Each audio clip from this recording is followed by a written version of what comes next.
श्रोता बंधु आसंतु शुणिबा प्रभु श्री जगन्नाथ और पाटपुरर मालती विषय रे।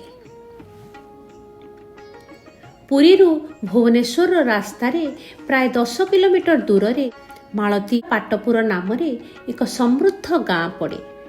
बहु पूर्वे से गाँर ना थिला केवल पाटपुर। से गाँव रे जड़े गरीब मूलिया निजर कुटुंब नहीं रहुथिले। स्त्री 5 वर्षर पुओ और 3 वर्षर झील को नहीं तांको परिवार दैनिक मूल मजूरी करी जहाँ आणती सेथिरे परिवार चले।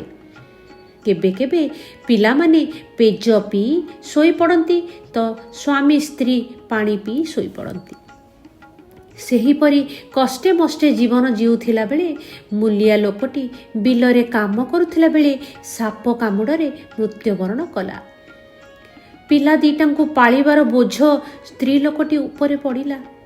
काहा घरे गुहाळ गोबर करी काहा घरे दान कुटी कि बासन माजी जहा खुद मलुख पाए सेथिरे 3 जण दुखे सुखे चलुथिले।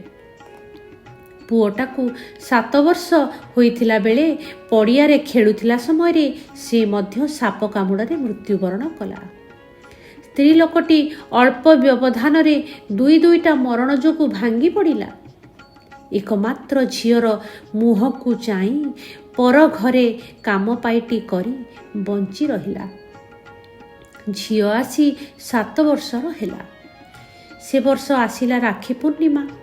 गाँ झील माने भाई मानक हाथ रे राखी बांधिबा पाई राखी किणिले।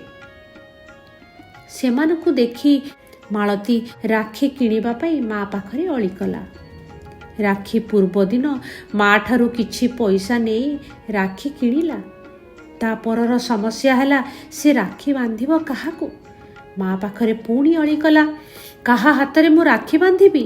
भो भाई काहीं कि नाही मते गोटे भाई आनी दे। ता कथारे की उत्तर देव माँ जानी पारु नथिला। केवल निज कपाल को निंदा करी लुह गड़ाइबा सार थिला। मालती पिला लोक सी तार अली करी चली थिला। मते भाई दे मु ता हाथरे राखी बांधिबी। शेषरे माँ कहिला तो भाई जगा पूरी बड़ देउल रे रहुछि। राखीटा रखी था केबे गले बांधी देबु। ए कथा सुनी मालती आश्वस्त हैला और चिंता कला जे से जेबे जगा भाई को राखी बांधिबी तेबे कौ दिन काहेकि समस्ते जो दिन भाई हाथ रे राखी बांधती मु सेई दिन बांधिबी।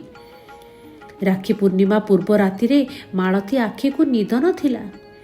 केतेबेले सकाळ हेबो माँ उठिबा आगरु से उठी पड़े काहाको किछि न कही पुरी चली जिवो। सकाळ हेला माँ उठिबा आगरु उठी राखीटी धरी चुपचाप चलीगला। प्रथमे प्रथमे पुरी आड़कू दौड़िला काले किए गाँ वाला देखी अटकई देव। तापरे चाली चाली भोक शोषरे जाई पुरी रे पहुँचिला। बड़ देउल को जाई जगा भाई को खोजिला। जहा को पाइला ताकू पचारिला मो जगा भाई को देखिच? केही ताकू तार भाईर संधान देई पारिलेनी। किए ता कथा शुणी हसिला तो किए हाथ धरी आड़ेई देला। आउ किए कहिला बाईआणीटा एते बड़ सहर रे भाई को खोजुछि राखी बांधिब। संध्या हैला मालती ता जगा भाईर संधान पाइला नहीं। छोट पिलाटा एते बाट चाली चाली आसीथिला। दिन सारा भाई को अखिया अपिया खोजुथिला। माँ कहिथिला भाई बड़ देउल रे रहे। सेही देउल पाचेरी काଳରେ थक्का मारी बसीगला। केतेबेले से माटी लोटी सोई जाइथिला ताकू निद होई जाइथिला से जानी नथिला। महाप्रभु अंतर्जामी तांकर नाबालिका सरला भक्त मालतीर कथा जानुथिले।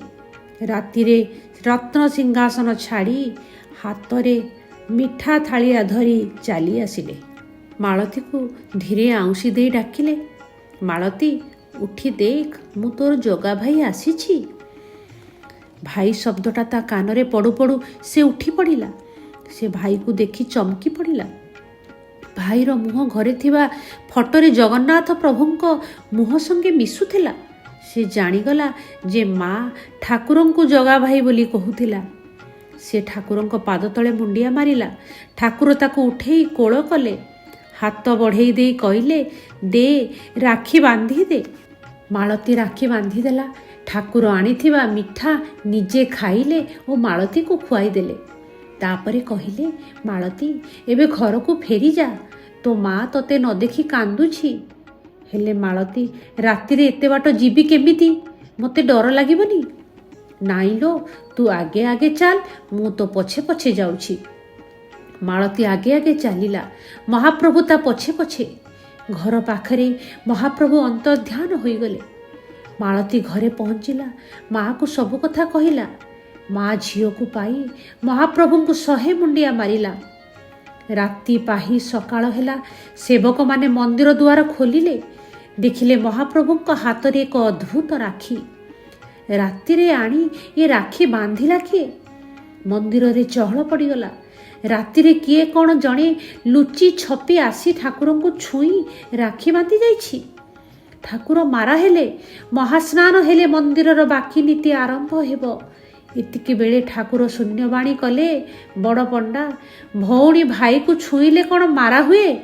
ପାଟପୁରର ମାଳତୀ ମୋ ଭଉଣୀ, ସେ ଗତ ରାତିରେ ମୋ ହାତରେ ରାକ୍ଷୀ ବାନ୍ଧି ଯାଇଛି। ମହାସ୍ନାନର ଆବଶ୍ୟକତା ନାହିଁ। ମହାପ୍ରଭୁଙ୍କ କଥା ଶୁଣି ସମସ୍ତେ ଆଚମ୍ବିତ ହେଲେ। ସେବକମାନଙ୍କ ଭିତରୁ କେତେଜଣ ତା ପୂର୍ବଦିନ ତାକୁ ଦେଖିଥିଲେ। ସେ ରାକ୍ଷୀ ବାନ୍ଧିବାକୁ ତା ଜଗା ଭାଇକୁ ଖୋଜୁଥିଲା। ଧୀରେ ଧୀରେ କଥାଟା ସାରା ସହରରେ ବ୍ୟାପିଗଲା। ଗଜପତିଙ୍କ କାନକୁ କଥା ଗଲା। ସେ ହାତୀ ଚଢ଼ି ଛତ୍ର ଚାମର ସହ ପଟୁଆରରେ ଯାଇ ପାଟପୁରରେ ପହଞ୍ଚିଲେ। ମାଳତୀ ଓ ତାର ମାଆକୁ ସମ୍ବର୍ଦ୍ଧିତ କଲେ। ତାପରେ ସେ ଘୋଷଣା କଲେ, ମୁଁ ଉତ୍କଳର ଗଜପତି ଘୋଷଣା କରୁଛି ଯେ ଆଜିଠାରୁ ପାଟପୁର ଗ୍ରାମର ନାମ ମାଳତୀ ପାଟପୁର ହେଲା। ଏ ଗ୍ରାମର ଆଦାୟ ହେଉଥିବା ଖଜଣା ମାଳତୀ ପରିବାରର ପାଳନ ପୋଷଣ ପାଇଁ ଖର୍ଚ୍ଚ କରାଯିବ। ଶ୍ରୋତାବନ୍ଧୁ, ଆଉ ଗୋଟିଏ ସୁନ୍ଦର କାହାଣୀ ନେଇ ମୁଁ ଉପସ୍ଥିତ ହେବି ମୋର ଆଗାମୀ ଅଧ୍ୟାୟରେ। ଜୟ ଜଗନ୍ନାଥ।